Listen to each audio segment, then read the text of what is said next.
Hello. Rotational डायनामिक्सचा आज आपला दुसरा सेशन. मागच्या वेळेला आपण सर्क्युलर मोशनबद्दल बघितलं होतं. त्याचंच थोडंसं डिटेलमध्ये जाऊन आज आपण काय बघणार आहोत तर अँग्युलर वेलॉसिटी, अँग्युलर ॲक्सेलरेशन, त्याचप्रमाणे सेंट्रिपिटल फोर्स, सेंट्रिफ्युगल फोर्स याच्याबद्दल थोडंसं सुरुवात करतोय आपण डायरेक्शन ऑफ अँग्युलर वेलॉसिटीने. आपल्या सगळ्यांना माहिती आहे की जे अँग्युलर वेलॉसिटी आहे तिची जी डिरेक्शन आहे ती along the axis of rotation असते. इथे मेन्शन केलंय बघा, the direction of angular velocity is along the axis of rotation. आपल्याला माहिती आहे राईट हँड थंब रूल जो आहे तो आपण वापरतो जनरली आणि त्याने आपण ते एक्सप्लेन करतो. राईट हँड थंब रूल म्हणजे लाईक, जे आपण लाईकचं बटन दाबतो तिथे जो लाईक दिसतो आपल्याला एरवी, त्याच पद्धतीचे. एक मिनिट दाखवतो तुम्हाला. ही ती कंडिशन आहे बघा. डायरेक्शन ऑफ रोटेशन आपल्याला दिसते इकडे ही बोटांची, आणि जो अंगठा आहे ती जी डिरेक्शन आहे ती कसली आहे, ओमेगाची, म्हणजेच अँग्युलर वेलॉसिटीची. आता हा अंगठा जो आहे तो वरच्या डिरेक्शनमध्ये दिसतोय आणि ही जी ॲक्शन आहे ही आपल्याला या पद्धतीने दिसते.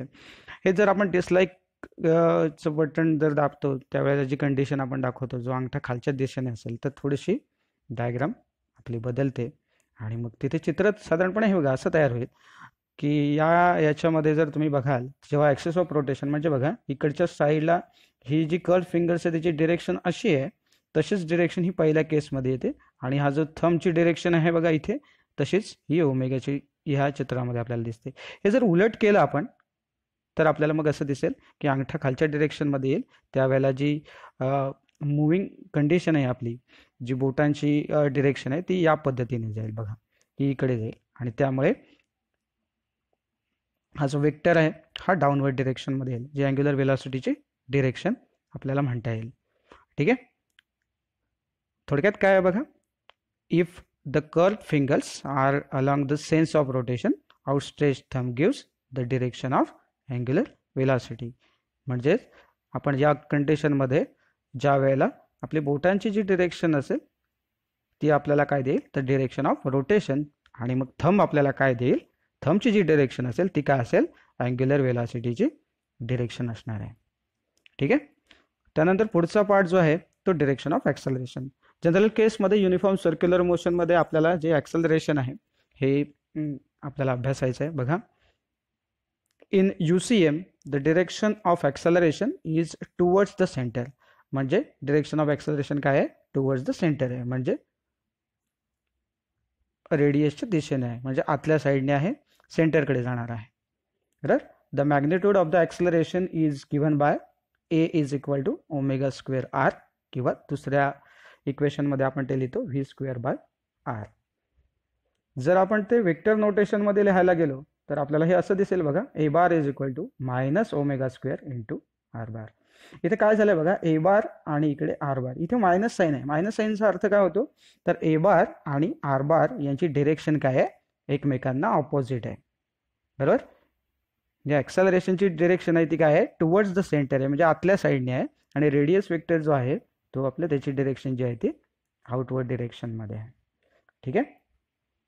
हां, आणखीन शेवटची कमेंट बघा याच्यामध्ये, as it is directed towards the centre it is called as centripetal acceleration or radial acceleration. आणि टुवर्ड्स द सेंटर आहे म्हणून सेंट्रिपिटल ॲक्सेलरेशन असं या ॲक्सेलरेशनला आपण म्हणतो, किंवा ते अलॉंग द रेडियस आहे म्हणून आपण त्याला रॅडियल ॲक्सेलरेशन असंही म्हणतो. त्याच्यानंतर आपण जातोय ते नॉन युनिफॉर्म सर्क्युलर मोशनकडे, ज्याच्यामध्ये तुम्हाला असं दिसेल की डिरेक्शन ऑफ अँग्युलर ॲक्सेलरेशन. मागच्या सेशनमध्ये आपण 2 केसेस बघितल्या होत्या बघा पंख्याच्या, की ज्याच्यामध्ये आपण मेन्शन केलं होतं की एकदा स्पीड वाढते, म्हणजे जेव्हा आपण पंख्याचं बटन पण चालू केलं होतं त्यावेळेला काय झालं होतं, तर स्पीड जी होती ती वाढत होती, आणि त्या कंडिशनला ही डायग्राम आपल्याला दिसेल. तर इथे या डायग्रामकडे जर नीट बघितल्यात तुमच्या लक्षात येईल, ओमेगा बार आणि अल्फा बार या दोघांची डिरेक्शन बघा सेमच आहे. बरोबर. सो आपण याचं कन्क्लुजन काढू शकतो की along the direction of angular velocity, म्हणजे direction of angular acceleration is along the direction of angular velocity. दोघंही बघा एकाच डिरेक्शनमध्ये चालेल. आणि दुसरी केस काय, तर ज्यावेळेला आपण पंखा बंद करतो ती आहे Wien the speed is decreasing, त्यावेळेला काय होईल बघा. आता या केसमध्ये जर बघितलात तर तुमच्या लक्षात येईल काय, डायग्रामवरून लगेच लक्षात येते की ओमेगा बारची जी डिरेक्शन आहे त्याच्या एक्झॅक्टली ऑपोजिट अल्फा बारची आहे, म्हणजेच अँग्युलर वेलॉसिटी आणि angular acceleration they are in opposite direction. So आपण असं म्हणू शकतो the direction of angular acceleration is opposite to that of the angular velocity. It is called as tangential acceleration. Okay, हे याला आपण टँजेन्शियल ॲक्सलरेशन असं म्हणतो. तिथे आपण बघितलं होतं रॅडियल ॲक्सलरेशन. ते जे आहे ते आपण ए आर या सिम्बॉलने दाखवतो, ए सबस्क्रिप्टला आर आणि इथे आपण ए सबस्क्रिप्टला कॅपिटल टी, टँजेन्शियल ॲक्सलरेशन. ठीक आहे, पुढे जरासं वळूया डायनामिक्स ऑफ सर्क्युलर मोशनकडे. याच्यामध्ये जे आपण म्हटलं सेंट्रिपेटल फोर्स आणि सेंट्रिफ्युगल फोर्स, याच्याबद्दल आपण थोडीशी माहिती घेणार आहोत. गेल्या वर्षी आपण याच्यावरती बरंचसं डिस्कशन केलं आहे, फरक आपण त्यातले बघितले होते. तर सेंट्रिपेटल फोर्सच्या मूळ मुद्द्याकडे जाऊया. आपण जे मगाशी आत्ता बघितलं आहे तेच, we know that A bar is equal to minus omega square into R bar. आणि आपल्याकडे एक दुसरं इक्वेशन आहे आपल्याकडे, F bar is equal to m into A bar, Newton second law of motion. Okay, त्याच्यानुसार हे जनरली आपण फोर्ससाठी mass into acceleration हे कायमच वापरत आलो, त्याच्यामुळे ते काही फार वेगळं आपण त्याच्यात काही बोलत नाहीत.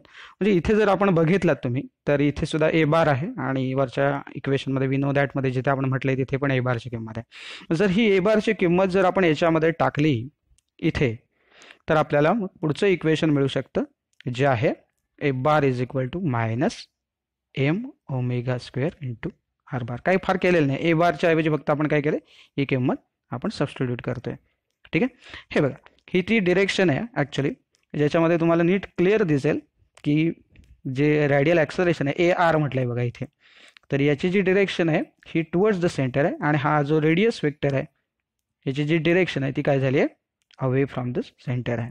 सो अलॉंग द रेडियस आहे म्हणून याला रॅडियल ॲक्सलरेशन म्हटलं आहे आपण मगाशी बघितलं, आणि टुवर्ड्स द सेंटर आहे म्हणून सेंट्रिपिटल ॲक्सलरेशन आहे असं आहे आपण बघितलं, बरोबर ना. फक्त एक गोष्ट इथे लक्षात ठेवायची आहे आपल्याला की हे काही फोर्सचं नाव नाही, it is not a name of the force like a nuclear or gravitational force. म्हणजे काय, जसं की नाव ठेवलं आपण त्या दोन न्यूक्लियसमधला फोर्स असेल किंवा दोन इलेक्ट्रॉन्समधला असेल, ज्या ज्या ठिकाणी आपण फोर्सेसचा उल्लेख करतोय, ग्रॅव्हिटेशनल फोर्स आहे बघा, तर ज्या ज्या ठिकाणी आपण या फोर्सेसचा उल्लेख करतो तेव्हा ती त्यांची नावं आहेत स्पेसिफिक. आणि त्यामुळे जर विचार केला आपण तर आपल्याला असं वाटेल की सेंट्रिपेटल फोर्स हे सुद्धा एक फोर्सचा प्रकार आहे, तर ते तसं नाही आहे. फक्त तो फोर्स टुवर्ड्स द सेंटर आहे म्हणून त्याला सेंट्रिपेटल फोर्स म्हटलं आहे, ते त्याचं नाव नाही, तो एक प्रकार आहे, पण ते त्या कुठल्याही फोर्सचं नाव नाही आहे एवढं मात्र लक्षात ठेवा.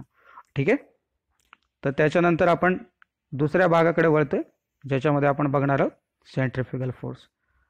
सेंट्रिफ्युगल फोर्समध्ये आपण मेरी गो राऊंड असा एक प्रकार असतो बघा. आपण घोड्यावर किंवा असे जे प्राणी असतात बनवलेले गोलाकार आणि त्याच्यावरती आपण बसतो, लहानपणी तुम्ही बसलाही असाल, तर ज्या वेळेला जर तुम्ही त्याच्यात तुमचे डोळे बंद केलेत तर तुम्हाला असं वाटतं की तुम्ही स्थिर आहात.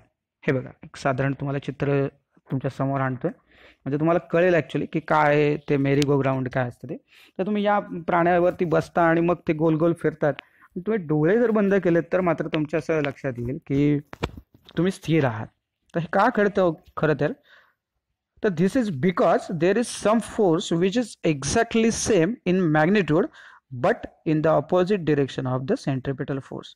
म्हणजे जो सेंट्रिपिटल फोर्स आहे जो आपल्याला आतल्या डिरेक्शनमध्ये खेचतो तेवढाच फोर्स बाहेरच्या डिरेक्शनमध्ये असणार आहे, जेणेकरून काय होईल, तो एकमेकांना फोर्स कॅन्सल होऊन तो टोटली इफेक्टिव्ह फोर्स काही होईल, झिरो होईल.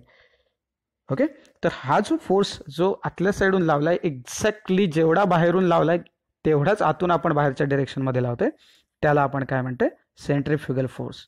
मग डेफिनेटली आपण हा विचार करू शकतो की आपण मगाशी बघितलं की minus M omega square r bar असं काहीतरी इक्वेशन आपल्याला मिळालं होतं तिथे, बरोबर. तर मॅग्निट्यूड वाईज सेम आहे, म्हणजे m omega square into r हे जे काय आहे हे सिम्पली मॅग्निट्यूड सेम राहील, फक्त जे निगेटिव्ह साईन मगाच्या इक्वेशनमध्ये आपण दिलं होतं ते इथे येणार नाही, कारण त्याची जी डिरेक्शन आहे ती रेग्युलर डिरेक्शन आहे, जी काही ऑपोजिट नाही आहे, तर ती रॅडियल डिरेक्शन असल्यामुळे इथे निगेटिव्ह साईन येणार नाही. म्हणजे याचा अर्थ दोन्ही जे फोर्सेस आहेत ते इक्वल आणि ऑपोजिट आहे. सो आपण सेंट्रिपिटलमध्ये मायनस साईन वापरतो, तर या ठिकाणी आपण मायनस साईन वापरणार नाही. आता मी जे तुम्हाला दाखवतोय ती आहे सेंट्रिफ्यूज मशीन. आणि त्याचं काम कसं चालतं आहे बघा. ह्याच्यामध्ये आपण थोडंसं मडी वॉटर घेतलं आहे दोन्ही टेस्ट ट्यूबमध्ये आणि ते आपण सेंट्रीफ्यूज ट्यूबमध्ये भरलं आहे, समोरासमोर ठेवलं आहे. बॅलन्सिंग गरजेचं आहे, एकच सेंट्रीफ्यूज ट्यूब जनरली आपण घेत नाही, 2 समोरासमोर ठेवावे लागतात बॅलन्सिंगसाठी. आणि दुसऱ्या 2 याच्यामध्ये आपण जे कॅल्शियम कार्बोनेटेड वॉटर आहे ते घेतलेलं, म्हणजे 2 वेगवेगळ्या प्रकारचे मिश्रणं घेतलेत तुमच्या लगेच त्यातला फरक लक्षात येण्यासाठी. तर यासुद्धा 2 ज्या सेंट्रीफ्यूज ट्यूब आहेत त्या आपण समोरासमोर इथे ठेवतोय बघा.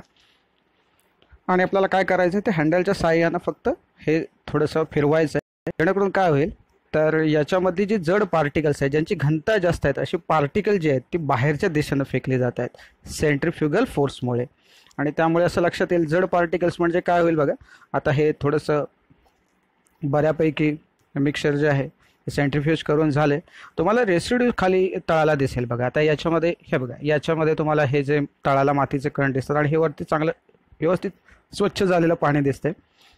याच्यामध्ये प्रत्यक्षामध्ये आपण टेस्ट केलं. आता हे जर तुम्ही बघितलात तर हे बघा, इथे सुद्धा व्हाईट रेसिड्यू आपल्याला दिसतोय. तर इथे सुद्धा सेंट्रीफ्यूज हे या ठिकाणी आपण केलेलं आहे. तर आजचा होमवर्क काय आहे तो एकदा बघूया. सोपा आहे बघा. Find out different examples of centrifugal forces we observe in day to day life. म्हणजे आपल्या रोजच्या आयुष्यामध्ये आपण जेवढी काही सेंट्रीफ्युगल फोर्सेसची उदाहरणं बघतोय ती शोधून काढा, त्याच्या नोंदी घ्या, प्रयत्न करा आणि नेहमीच काळजी घ्या.